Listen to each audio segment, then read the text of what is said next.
There is so many ways to play competitive Pokemon. The two main ways boil down to double battles, the official VGC format, and single battles. However, single battles can be played in a plethora of different ways. The two most relevant non-official communities being the Smogon format and the Draft League format. Despite being very similar and both being single battle formats, Smogon and Draft have a ton of differences. This is shown in the stark difference of viability in some Pokemon in the Draft League format opposed to their viability in the Smogon format. As primarily a Draft League player, but someone who dabbles in Smogon from time to time, I wanted to take today's video as an opportunity to show off some of these examples and explain why these differences exist. If you guys do enjoy today's video, be sure to drop a like on it as well as subscribe to the channel. We are on our way to 3,000 subscribers and I would really appreciate if you help me out along that journey. And yeah, with that being said, let's go ahead and jump on into it. One of the biggest and most stark examples of a Pokemon that is leagues better in the Draft League format opposed to your standard Smogon metagame is Necrozma. This legendary saw some OU use on hyper offense builds in Generation 7 and 8, but was relegated to mediocre placing in both RU and RUBL in both generations. However, in the Draft League format, Necrozma is so good, particularly in Generation 8, that it can be considered a Pokemon to draft and structure your entire team around. Why such a stark difference? Well, versatility. In a Smogon metagame, you have to cover a larger number of Pokemon in a much more broad metagame. Because of this, it tends to be very important to perform whatever your role or even specific niche is and perform it well. Pokemon like Glamora thrive in OU because it is a premier hazard setter, Iron Treads because it is a premier rapid spinner and knockoff user, and Corviknight because it's a phenomenal pivot. Necrozma wasn't RU because it was bad per se, but more so there because there were other Pokemon that covered its roles that it could perform better.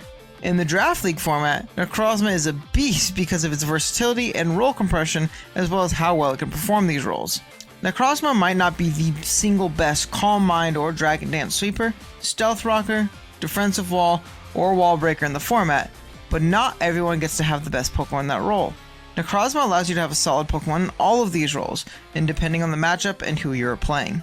If you played a Mega Medicham, you had a phenomenal Mega Medicham check. If your opponent didn't have a Dark type, you had a phenomenal Iron Defense, Calm Mind sweeper, and Dragon Dance could cleave through so many offensive teams. Another Pokemon that honestly exemplifies this concept even greater would be another Psychic type legendary, well, mythical, but it's the same thing, you nerd, in Mew. Mew has never been bad in Smogon per se, always hopping between OU and UU. However, it functions vastly different in both formats. In fact, in Draft, it's commonly a first round pick and seen as the flagship Pokemon for versatility. In OU, like many other Pokemon, it would find what role it could perform the best and stick to that. In Generation 7, it was its Stall Breaker set with Will-O-Wisp, Taunt, Soft Boiled, then either Super Fang, Nightshade, or Seismic Toss. In Generation 8, it either stuck to that set, was a Suicide Lead Hazard set, or a Crit Me Not Cosmic Power setup set. These roles allowed it to occupy niche usage in both generations OU. In the Draft League format, it is vastly different. And honestly, Mew is considered by many to be one of the best Pokemon in the format in both Generation 7 and 8. This is once again because of versatility. Mew can learn every TM in the game. This, alongside its evenly distributed stat line, allows it to function in as many roles as you can honestly think of. Physical or special sweeper, hazard setter, a wall, a pivot, a stall breaker, a breaker even. Really, it can do it all, allowing it to function as the perfect glue piece on really any draft. Versatility is incredibly important in a format where you can realistically play any given set of any given Pokemon in any given matchup.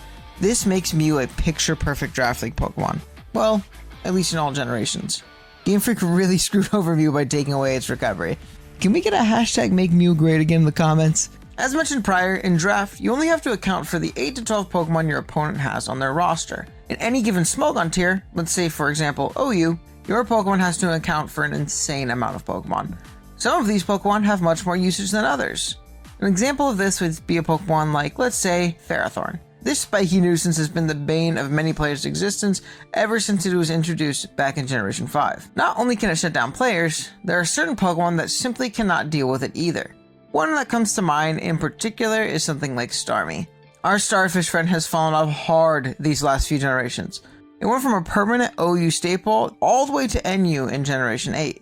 The main reason is really because the OU metagame was not very kind to our boy, with Pokemon like Ferrothorn that walled it everywhere. However, in the Draft League format, there's only one Ferrothorn. That means Starmie can function better in any given matchup with its phenomenal speed tier as either a strong analytic breaker or a status absorbing natural cure rapid spinner. It can go both ways though. It is paramount to have some kind of ghost resist or immunity in Generation 8 and 9 draft. This is due to the removal of Pursuit, making the typing incredible offensively. You need something to stop the spamming of Specs and Scarf Shadow Balls. The potency of ghost types is even more exaggerated in the Smogon format, where you might not be able to fit a ghost resist and definitely not a ghost immunity. Enter Spectrier. This thing has been ungodly broken in the Smogon setting, as the majority of teams simply could not allocate the resources to check Spectrier on top of the rest of the metagame. This has led to a pretty swift ban of the horse in both generations it's been available. However, Spectrier is still very commonly allowed in the Draft League format. The reason is you can have 8 to 12 Pokemon.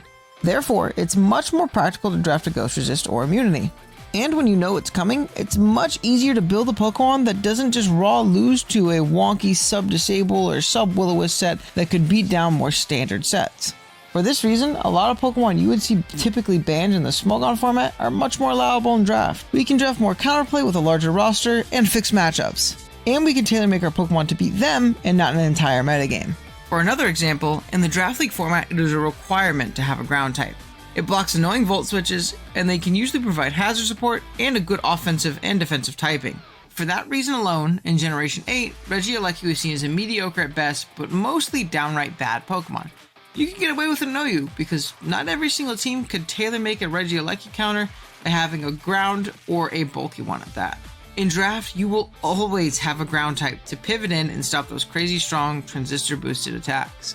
Granted, it's obviously much stronger in Generation 9 with the addition of Terra, but the same principle still applies. Despite both being formats based on single battles, what determines the viability and value in the draft format versus the Smogon format is incredibly different. In the Draft League format, versatility is king. Plus the fact that you play different Pokemon each week and don't have to worry about X common threat being on every team can make a lot of Pokemon much better. However, in Smogon, it tends to be much more important to 1. Have a very valuable niche role, and 2. Be able to serve that role better than other Pokemon. Both formats are a lot of fun, but it's cool seeing the differences between the two. Thank you guys so much for watching.